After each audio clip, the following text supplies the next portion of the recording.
গণিত পরীক্ষার আগে তোমার 3 দিন বন্ধ আছে। তো আজকে ভিডিওতে দেখাবো কিভাবে পড়াশোনা করলে তুমি গণিতে A+ পেতে পারো। গণিতে দেখো আমাদের 100 মার্কের মধ্যে 50 মার্ক হচ্ছে সিকিউ, এসকিউ হচ্ছে 20 এবং এমসিকিউ হচ্ছে 30 মার্ক। এবং এই যে সিকিউ, এই সিকিউ কিন্তু তোমার 4টা সেগমেন্টে ভাগ করা রয়েছে। ক বিভাগে রয়েছে আমাদের বীজগণিত, খ বিভাগে রয়েছে তোমার জ্যামিতি, ঘ বিভাগে রয়েছে ত্রিকোণমিতি আর পরিমিতি, আর ঘ বিভাগে রয়েছে পরিসংখ্যান। এবং প্রতিটা বিভাগ থেকে তোমার কিন্তু একটা করে অ্যান্সার করতে হবে মাস্ট। তার মানে কি 4টায় 40 মার্কস, আর যে কোনো একটা সিকিউ তুমি 4টার মধ্যে যেটা ভালো পারো ওইখান থেকে অ্যান্সার করবা, মানে টোটাল তুমি 50 মার্কস পেয়ে যাচ্ছ। এখন একটু খেয়াল করে দেখো, চ্যাপ্টার 2 এবং চ্যাপ্টার 3 থেকে তোমার একটা করে সিকিউ আসবেই আসবে। প্রতি বিভাগ থেকে তোমার 2টা করে সিকিউ আসবে।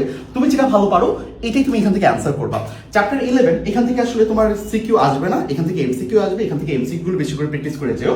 তারপর চ্যাপ্টার 7 এটা হচ্ছে আমাদের সম্পাদ্য, চ্যাপ্টার 8 হচ্ছে আমাদের উপপাদ্য, এটা হচ্ছে আমাদের জ্যামিতির পার্ট। এখান থেকে তোমার 2টা সিকিউ আসবে, একটা আসবে চ্যাপ্টার 7 থেকে, একটা আসবে তোমার চ্যাপ্টার 8 থেকে।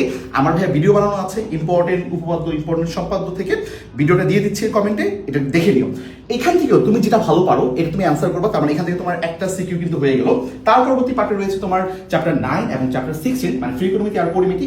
এখন আমি তোমাদেরকে একটা সাজেস্ট করবো যে যারা ত্রিকোণমিতি আগে থেকে পড়ো নাই বা আগে থেকে খুব একটা ভালো পারো না, এই মুহূর্তে ত্রিকোণমিতি জাস্ট স্কিপ করে যাও, শুধু এমসিকিউর জন্য ত্রিকোণমিতি একটু প্র্যাকটিস করে যাও। এখন তোমাদের কি করতে হবে, তোমাদের চ্যাপ্টার 16 এটা মাস্ট পড়ে যেতেই হবে। এটা কিন্তু খুবই ইজি, বইয়ের যতগুলো ফর্মুলা রয়েছে, বইয়ের যতগুলো ম্যাথ রয়েছে সবগুলো করে যাও। এখান থেকে ইজিলি তুমি একটা সিকিউ অ্যান্সার করতে পারবা। তারপরের ভাগ যেটা হচ্ছে আমাদের পরিসংখ্যান। এখন পরিসংখ্যান কিন্তু সবচেয়ে ইজি। যদি কেউ পরিসংখ্যান বা কিছুই না পারো, ম্যাথে একটু দুর্বল হয়ে থাকো, তুমি টার্গেট করো পরিসংখ্যানে 2টাই অ্যান্সার করার জন্য। কারণ পরিসংখ্যানে খুব অল্প কিছু টপিক রয়েছে, 4-5টা টপিক যদি তুমি ভালো করে করতে পারো, এখান থেকে তুমি 2টা সিকিউ কিন্তু অ্যান্সার করতে পারবা। তার মানে কি হয়ে গেল, আমি দেখতে পাচ্ছি এখান থেকে আমি একটা অ্যান্সার করলাম, এখান থেকে একটা অ্যান্সার করলাম, এখান থেকে একটা করলাম, এখান থেকে আমি 2টা করে ফেললাম। টোটাল কিন্তু আমার 5টা সিকিউ অ্যান্সার করে হয়ে গেল, আমার 50 মার্ক কিন্তু অ্যান্সার ডান। এবার দেখো আজকে কিন্তু আমাদের বিকাল 4টায় এফআরএল রয়েছে, 30 তারিখ বিকাল 4টায় তারপর এফআরএল রয়েছে।